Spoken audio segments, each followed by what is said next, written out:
That line there is familiar to all of you here in schools. That primary GT, secondary FET, the academic stream, 10, 11 and 12. The equivalent in an FET college is the NCV level 2, 3 and 4. That's the technical vocational stream. On top of that in the colleges, you'll see the NATED programs, which go up to N4, 5 and 6, which lead to the national diplomas. The idea in our present system is that from the NCS, National Senior Certificate, you can go to an academic higher education institution like UCT, or you could go to a technical university. And the idea is there's articulation between the colleges and the technical universities. So that's our schooling system, right? Now, that's a bit complicated, so let me reduce it down and make it a little simpler.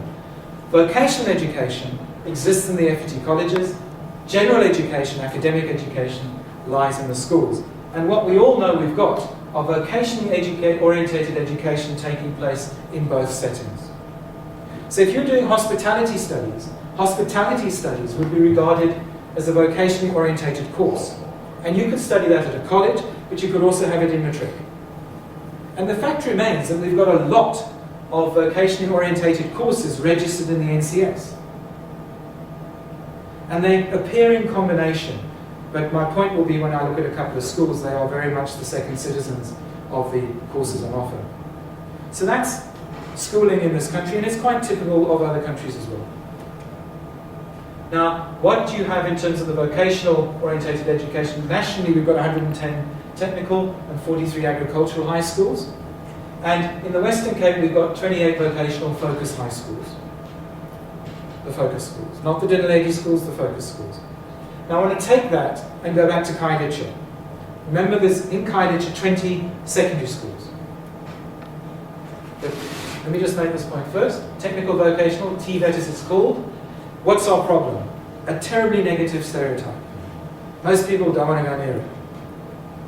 Why? Oh, that's complicated. You can go before back to education, you go back to the British.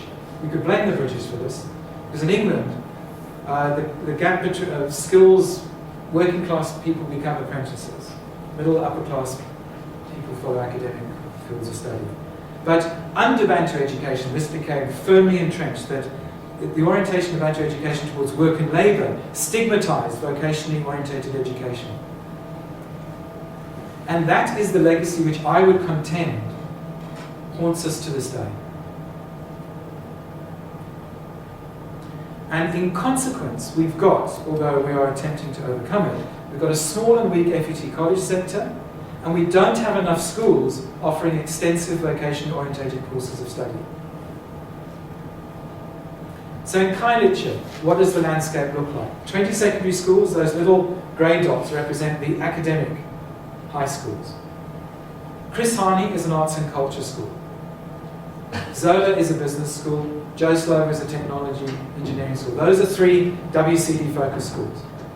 You've got Matthew Guniwe, which is a dinner lady school, and you've got COSAP, which is also a dinner lady school. You've got a number of what are known as dinner lady incentive schools, which are schools which were dinner lady, which have been yanked off because of underperformance. But that's the educational landscape of Khayelitsha. And if you insert another circle, which is the FET College, the Good Hope campus of False Bay College, right? Now, here's the problem, which the focus schools are facing. In Khayelitsha, I'm not suggesting it's the same in other communities, but in Khayelitsha, Chris Hani, only 70% of the matriculants, 147 matriculants last year, only 17% of them were studying focus subjects. Chris Hani, dance, visual arts, subjects like that. Zola, well, it was a bit better. 44% of the kids there were studying the business subjects like consumer studies, business science, economics, accountancy. Joe Slovo, but this has been a problem since Joe Slovo was started in 1988. Joe Slovo has struggled to get students to do the technical subjects.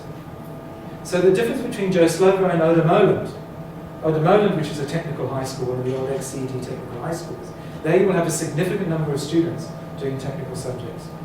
Matthew Guniwe is a dinner lady school if we move to the academic side of things. But even there, only 40% of the students are studying maths and science.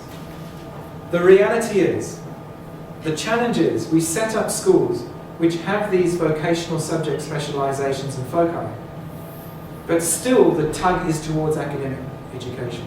So kids at Zola will still do maths and science, Now, why would you have a maths and science stream at Zola if it is a focused business school?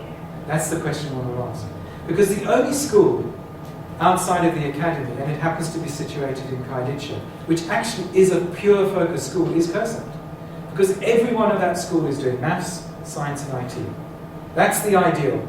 And based on my argument of a few slides earlier, that's, I believe, what we should be promoting. Just so you know a little bit about what's happening at Good Hope. Well, there are 900 students doing the NCV programs.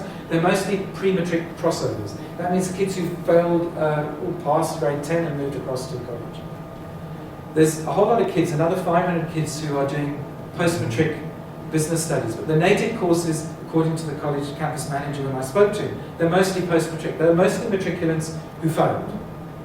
And we know that's what the colleges have been doing. They're acting as a feedback loop for the failure in matric. So they're soaking up matric failures by kids going back into doing the native courses or into the NCV. But what FalsePay is doing, it's trying to discourage anybody who's written matric from starting the NCV programs, which I think is very positive. You can also do Educare, which is an N4, which is the post-matric. There's 69 students there, that's ECD, Early Childhood Development. There's hospitality, you can learn to be a chef there, and you can do part-time studies. So the total number of kids at the campus is 1,500. Add up the figures in Kaiditsha. Here is my point that I'm hammering through to the end, of the emphasis on academic education in those figures. They're not 100% accurate, so I don't swear by them, but I think it's the picture which is true on the ground. About 13,000 kids in grade 10 to 12 in Kaiditsha schools are in academic programs. There's about another 1,000, particularly in the focus schools, who are doing vocation-orientated courses. And the FET college has got 1,500. But what does that represent as a ratio? About 80% of the kids over the age of 16 are doing what? They're doing academic programs. And how are those schools achieving? Very poorly. And what was my slide earlier about the Finnish experience? In Finland, half the kids are post-16 vocational. Have I made my point? You don't have to agree with me and you can disagree with me, but I hope I made my point. So then, this is why I want to be careful you don't hear me wrong about. I believe that access to high-quality academic educational opportunities is a non-negotiable right for everybody. So if you're a kid, a working-class kid, in a community where you can't afford to study outside of that community, there has to be schools in that community who can offer you high-quality academic education. That is non-negotiable.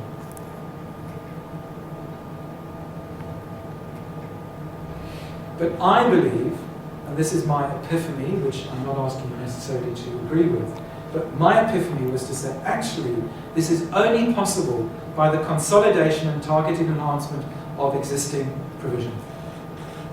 And I know in Mitchell's Plain, which started under Eugene Daniels, that's what the attempt was to do, is to take some secondary schools and make them focus in on particular areas, vocational areas.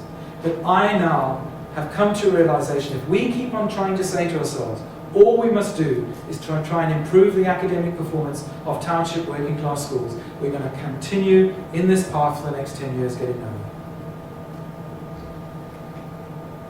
We have to break with our preoccupation with academic education. We understand where it comes from, but we've got to break with it. And I want to challenge you, you might not like me saying this. I believe that in fact, what this represents, if we continue to subordinate technical and vocational education, what we're actually doing is perpetuating the Favutian ideal of better education. We've fallen into the trap. And Favut will be cheering from his grave. Because in fact it succeeded. We've got such an anti-vocational bias that we're locked into only aspiring for academic education.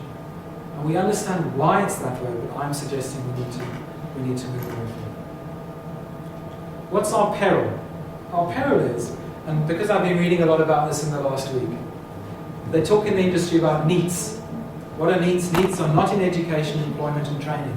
Now if you go back to those earlier slides about all the kids failing in Kaiditsha, where do they go?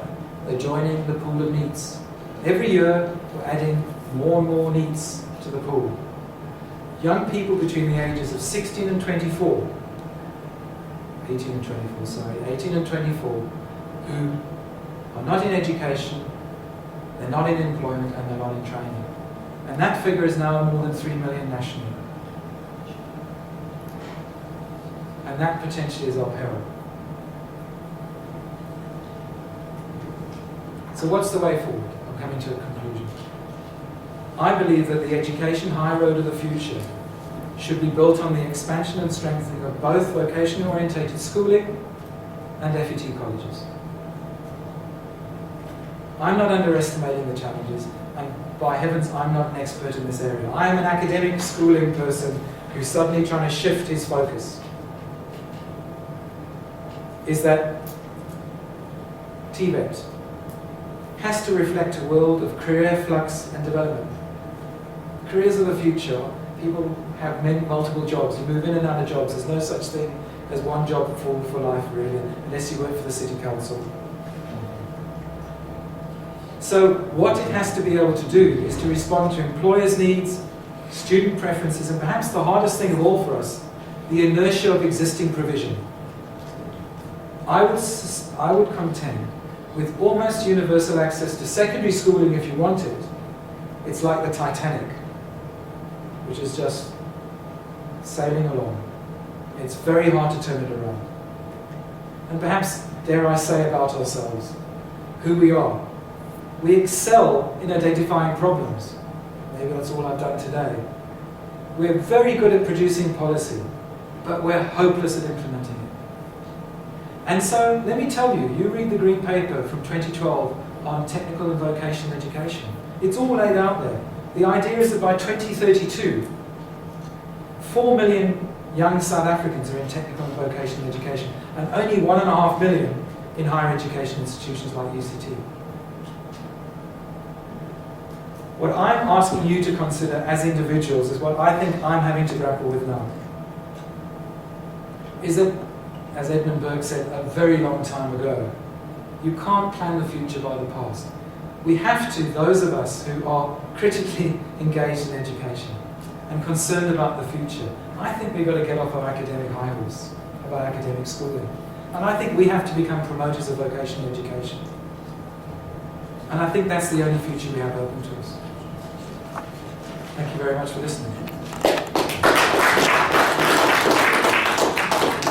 Now you may challenge me. Thanks very much, Jonathan. I'd like to open the floor for some questions and comments. Please feel free to say whatever you'd like to say.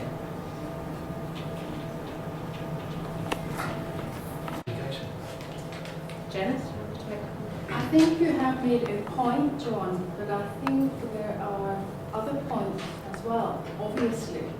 I mean, in looking at community colleges in the States, for example, they've shown that they can be moved, they open up opportunity, and they can open up later opportunities into academic trajectories if they so desire. But I think when you're also talking about quality schooling, and that has to go further back. We know the problem with NEETs, and we know in grade 10 there's a dropout rate, and we lose those learners. But much earlier in primary school, we're talking about the quality of schooling. I mean, you refer to Finland. Finland, okay, they do vocational learning, but they have a high quality of teaching core. They've got smaller classes, we know that as well. But there's also a prestige to being a teacher in Finland. You have to have a master's degree to be a teacher in Finland. There's a waiting list to get in Finland because there's a cachet to having that position. They don't get a lot of money, interestingly, but they do get a lot of benefits to being in teaching. What we're sitting with is not a quality core in township schools. We're sitting with the culture that we're dealing with in township schools, which I think we possibly do not address enough. We know about context, but not culture. So the quality of teaching we've got in the primary schools is a big problem in feeding into the high schools to do what you suggested. Where are we going to find the teachers? If we look at the children in the schools, they don't want to be teachers because they don't have role models. Why would they want to teach? They don't have people teaching them that they aspire to be. So we realise we've got multiple problems. This is one pointer to something, but I think the quality of the teaching is significant.